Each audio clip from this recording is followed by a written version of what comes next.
looking up, even when I'm down. Got my head in the clouds and my feet on the ground. I got big dreams. Well, hello again. This is Toby, your self-empowerment trainer here in the Genius Lab, where we help you realize your greatness. And we're still working out of my new book, Release Your Shit and Reclaim Your Power. You can find that on tobychristensen.com, and you can find that on Amazon, of course. Just search Toby Christensen. I'll come up and you'll find all kinds of fun stuff. Today's title is Time to Own Your Shit. And this is a fun one because, you know, we've talked about the process of life and challenge and so on and so forth. And now we're going to get down to the nitty gritty with this stuff. So if you have questions, feel free to shoot me an email at toby@tobychristensen.com or get on my Facebook page and private message me. It's totally cool. But this is where we get into it. And this is where we start to own our shit. We own the good, we own the bad, we own the in-between. And the error that I see most people making is that most people do not ever stop and define what their shit is. Okay. And we're going to do that. And I'm going to break it down into some categories for you to give you a start. You can use these categories, use all of them, use some of them, add your own. It doesn't matter. The whole idea is to get you started on owning your shit. Okay. So the first thing we want to look at is what is working in your life. Okay. Perhaps you're making the big money and you're feeling good. You're hitting your financial goals. You got a great family. You're hitting you got the new dream car. You're hitting the new vacation. You know, everything's going right. Maybe you've lost that 50 pounds that you put on after you had your baby, or went on your drinking binge, or however you gained it. Maybe your spiritual life is awesome and you're like totally enlightened and completely in touch with God/higher power, you know, whatever that is for you. But no matter what it is, it's really important to take an inventory, and I would recommend get a fucking piece of paper and write this shit down. Okay. Like, it's so easy to forget like what's going good, because if you're like me and like most of the people that I work with, you're an A-type personality, and it's just like once you hit the goal, you don't stop, you raise the bar. Sometimes we don't even give ourselves congratulations for the goal. We just go, all right, cool, on to the next thing. Bar's not high enough, let's go. And so we raise the bar and we keep rolling. So one of the things that I encourage my clients to do, and I have tried to get into a habit of doing myself, notice I said try, there is no try, only do there is, says Yoda. And what I have been doing is every morning I make a gratitude list, 5 to 7 things that I'm grateful for, and it helps keep me focused on what's working in my life. So, and gratitude, you know, it's kind of the New Ager people kind of make me puke when I think of gratitude. Sorry, New Agers out there. But, you know, it's like, oh, kumbaya, let's be grateful for the fact that blah, blah, blah. And you're like, fuck, are you out of your mind? But gratitude's a big deal. When I Googled it, I got 154 million results. Okay. And I looked into some definitions of gratitude, and this was the one that I liked the best, and it was the shortest and most succinct definition. So just check it out, see if you like it. The definition of gratitude is the quality of being thankful, readiness to show appreciation for, and to return kindness. And I'm like, man, that sums it up in, you know, there's a saying in the movie Ocean's 8. I love that whole series. And one of the guys is getting ready to go, and Matt Damon's getting ready to go be put on a role like he's from the Gaming Commission, and he's going to nail the big guy. And Brad Pitt looks at him and he says, you know, do this, don't look down, look into his eyes, but don't look there too long, and never use 5 words when 3 words will do. And I love that.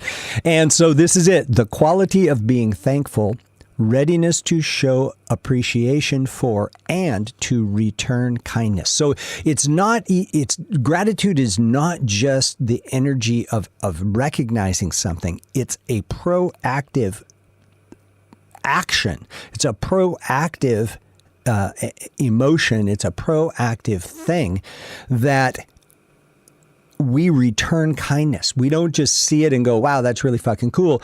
We now we're going to do something about it. How can I bring kindness to this? And that's the fullness of gratitude is the quality of being thankful, the readiness to show appreciation and return kindness. Very cool. Anyway, chew on that for a while. See if you like it as much as I do. So that's the thing that are working for you. And go through it. And I'm going to talk to you, go through a few, let's see, I have some notes here that I'm working on. I'm going to list some categories that'll help you kind of organize this stuff. Because when you look at what's going on in your life, you're like, oh, well, everything's going fine in my life. Well, like what? And so many times people have a hard time defining. But if I give you some categories, I think it will help. Okay. And so as you go through these categories, look at what's working in your life and give yourself credit. Okay. In our achievement-oriented society, we often forget to give credit for trying and making the best effort. It's not just the guy that is holding the trophy, guy, girl. I don't mean that in a gender manner. Sorry, everyone. But it's not the person holding the trophy that only gets the pat on the back. How about the people who busted their ass trying to beat them and didn't, but still gave it their all? Okay. And this is not one of those stupid kumbaya, everybody gets a prize for trying. No, it's the fact that if you gave it your best, and this is qualification, if you gave it your best, then you deserve a pat on the back. You might, if you didn't win, you didn't get the trophy. Okay, that's fine. But the thing that we often forget is second does not suck. Okay. And a lot of you will argue with me on that. And there was a time in my life that I would too. Now, second's okay if I did everything that I could possibly do. And I did the best I can, and whatever I achieved, that's a pat on the back. Okay, so let's get right into the categories. Okay, so as you're looking at what's working in your life, let's oh God, where are they? Here we go. Okay, here we go. Yeah, so let's look at first, health and fitness. Okay, like how's your physical condition? Are you working out? How much do you weigh? Are you at your target weight? Are you eating clean? Are you eating in a way that supports your desired outcome for your physical goals? Intellectual life. Are you reading some books? I made a commitment to read a book a month, and I did really well for the first 4 months of the year. And this month I'm failing miserably. But I just wrote a book, so I'm using that as my excuse, but I'm jumping right back on it. Intellectual life. Are you doing some seminars, workshops? How are you feeding your intellect? Your emotional life. How are you feeling? Okay. One of the things that I do every morning with my gratitude list is I write down my core desired feelings. Thank you, Danielle Laporte. She does great work on understanding your core desired feelings. And so that's your emotional life is something to pay attention to. Your spiritual life. I don't care if you're Christian, Muslim, Jew. I mean, it doesn't matter. Whatever it is for you, are you in alignment with your spiritual protocol? Are you in alignment with your spiritual values? Okay. Your love relationship. Again, I don't care if you're a polygamist or whatever your deal is. Are you in alignment with your core values in terms of your love relationship? And are you getting what you want? This is really important. If you're a parent, how about parenting? How's that going?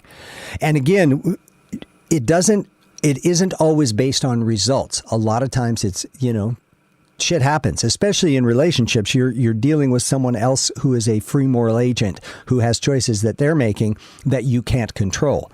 So if you're doing your best, then you get a thumbs up. Okay? That's how this works. Social life. Are you getting out and about? Are you, again, it all gets back to, are you getting what you want out of life? in your social life, your friends? Are you getting out and having some fun, listening to some live music from time to time? For me, I have a bunch of guys over here to the studio and we jam. I've got guitars hanging on the walls. I got drums everywhere, and we just rip it up. So social life, financial.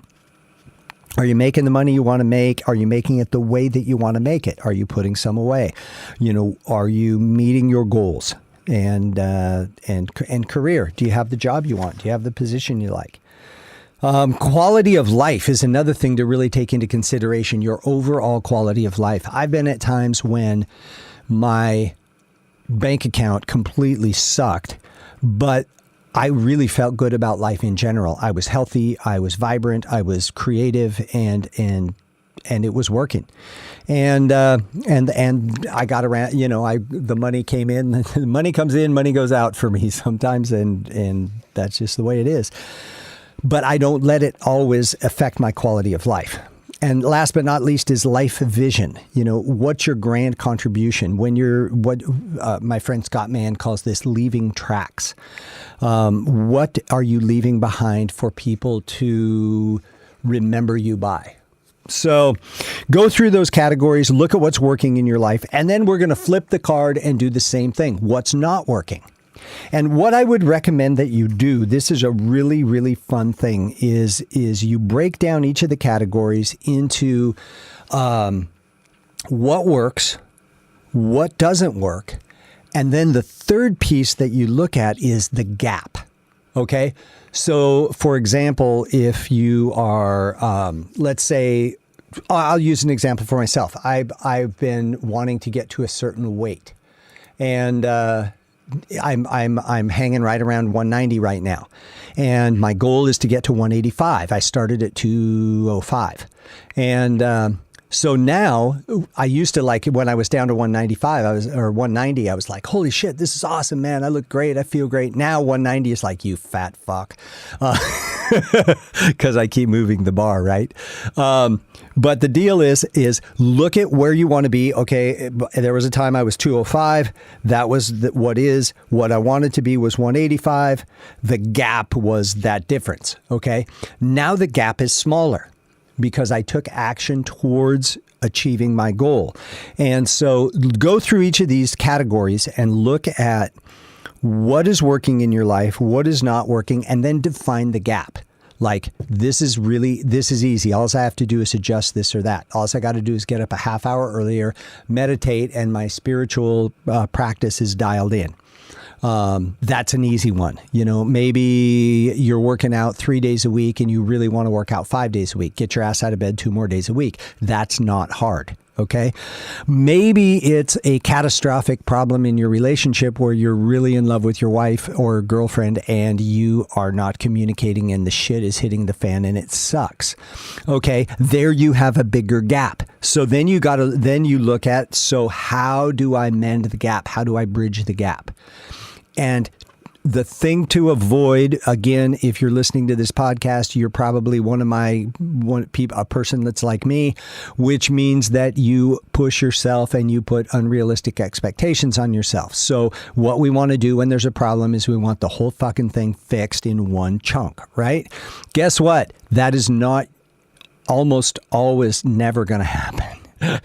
Sometimes we get lucky, but sometimes you just got to work it through. So what's the strategy? Is it time for a weekly date night? Is it time for a conversation? What am I doing that is triggering her?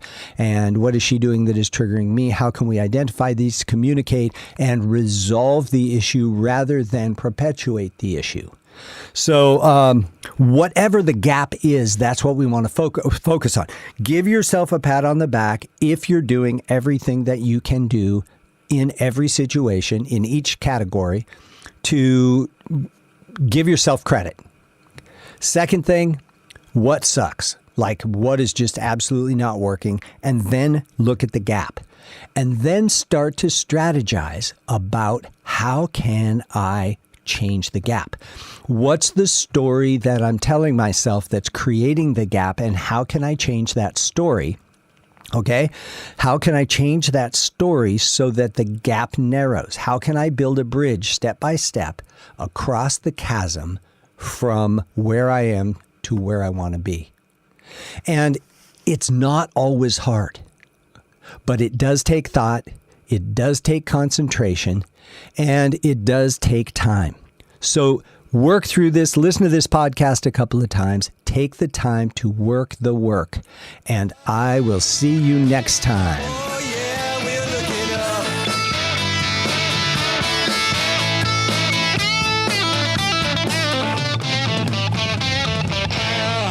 Oh yeah.